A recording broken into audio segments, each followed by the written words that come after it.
With my engineering and pharmacy background, one of the sort of newer areas of treatment back when I was a first-year resident was treating patients with ultraviolet light therapy.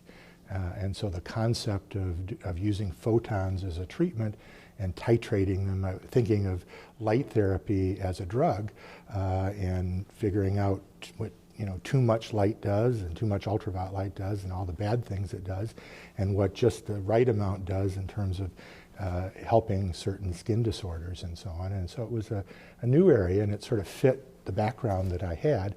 And so my chairman, Dr. Voorhees at the time, had a good friend who had done some internship and residency with John Parrish at Harvard, who was just developing a new therapy, new phototherapy.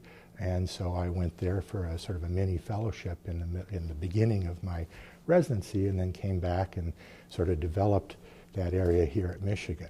And so basically we see patients with chronic skin disorders that are responsive to ultraviolet light therapy.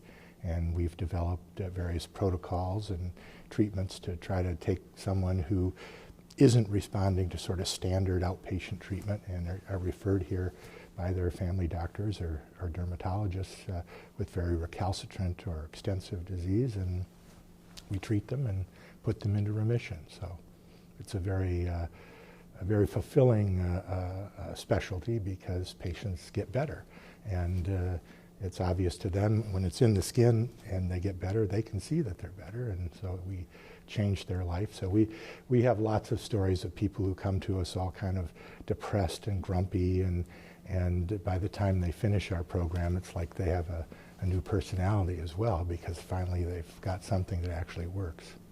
So it's very fulfilling.